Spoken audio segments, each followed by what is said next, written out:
Acabamos de ouvir um relato de um momento difícil com a família.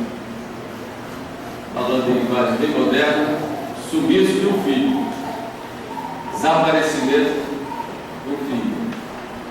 E nós vemos Maria e José saírem preocupados, aflitos, em busca do nosso Senhor.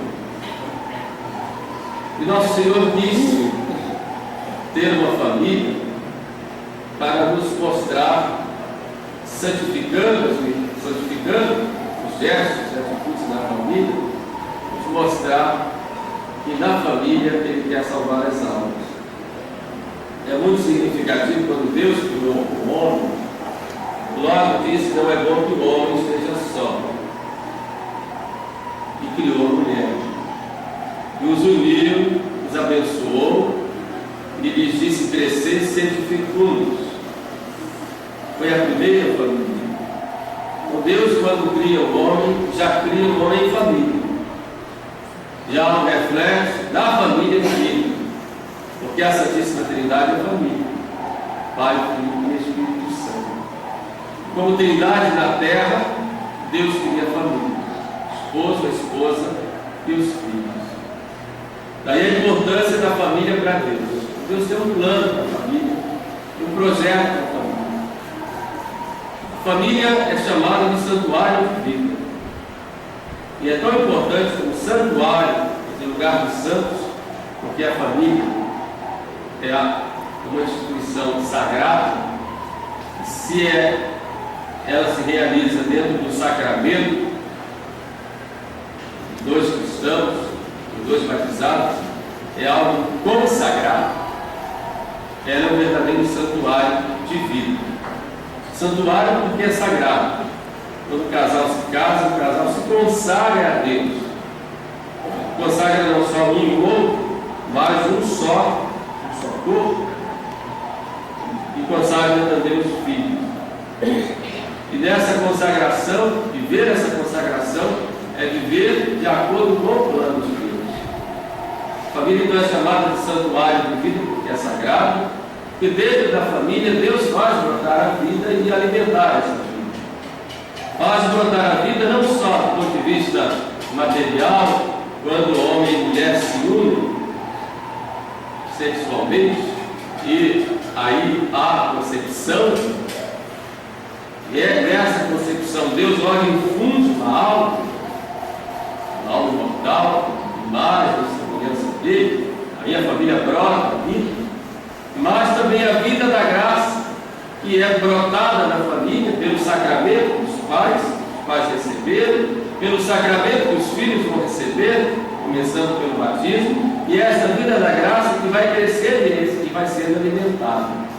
Por isso a família é santuário de vida. É também chamada a família de igreja doméstica, de pequena igreja, porque a família ela é a célula básica, a célula máter da sociedade. A igreja é uma grande família formada de igrejas domésticas. E cada família ela é pequena igreja, uma igreja doméstica. Onde, como na igreja, a palavra de Deus é reinar, é ensinar, onde, como na igreja, a santificação deve acontecer, não só pelos sacramentos, mas pelas virtudes próprias da vida do lar, e onde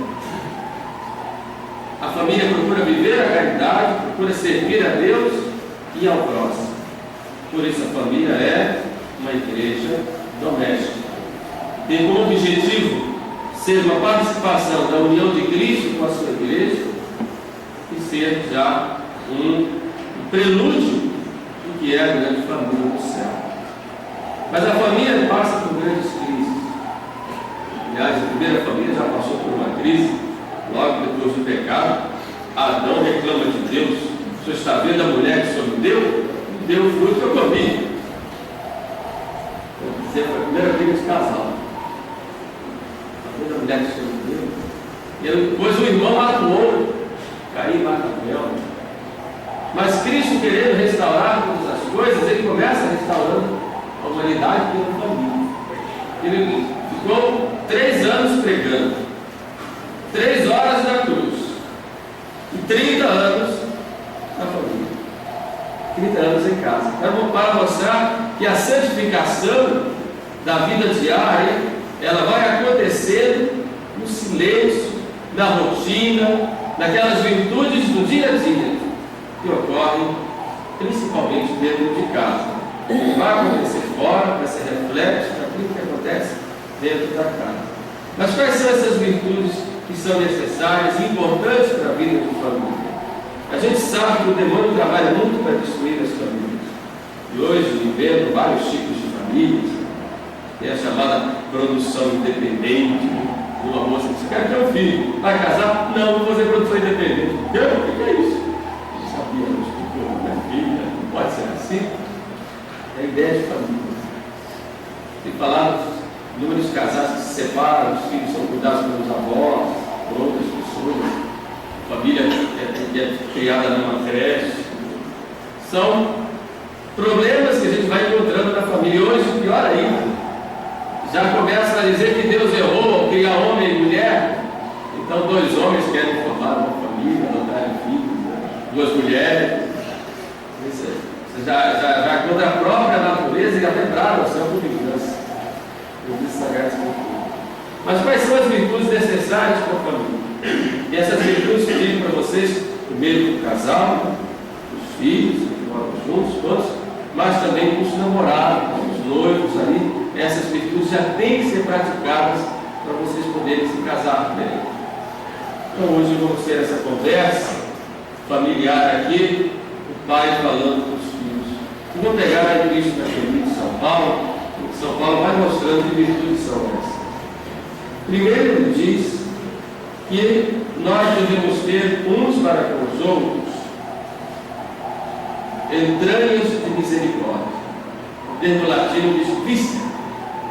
Quer dizer, a misericórdia não deve ser apenas o tempero dessa situação. Ou olha para o outro que não tem jeito, tem que levá-lo. Não nesse sentido. Mas entranhas de misericórdia significa você olhar para o outro que erra, olhar para o outro que sofre, olhar para o outro que tem dificuldade e você amar esse outro a si mesmo. E procurar diminuir o sofrimento do outro, ir ao encontro do que sofre. Isso é misericórdia.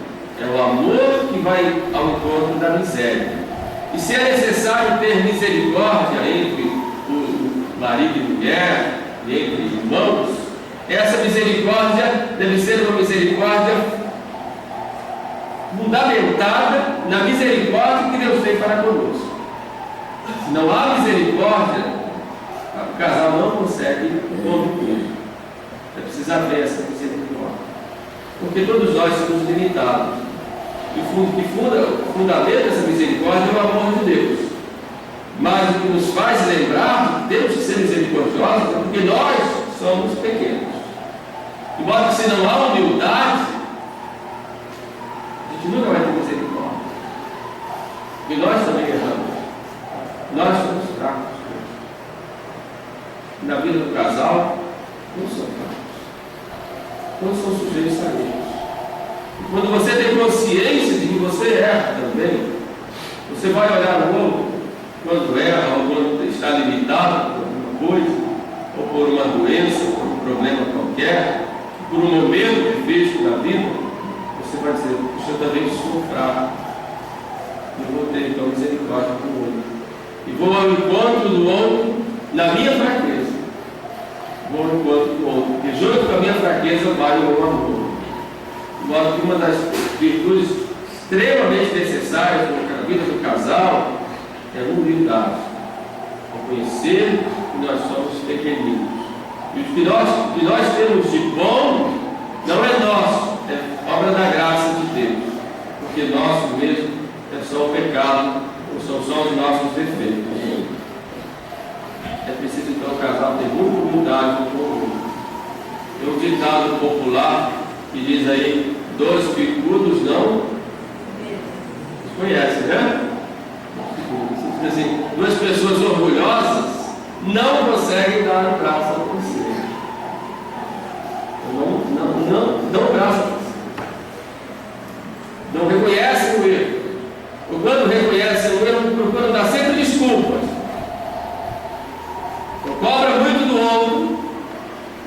e não cobra de si mesmo.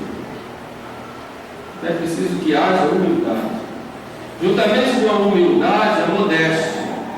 A gente costuma falar muito de modéstia dos olhos, modéstia das roupas, modéstia de porte. Modéstia é uma espécie de comedimento. Eu tenho que fazer a coisa na justa medida, visando o meu fim. Eu vou fazer a coisa na justa medida, visando o meu fim, que é a minha salvação.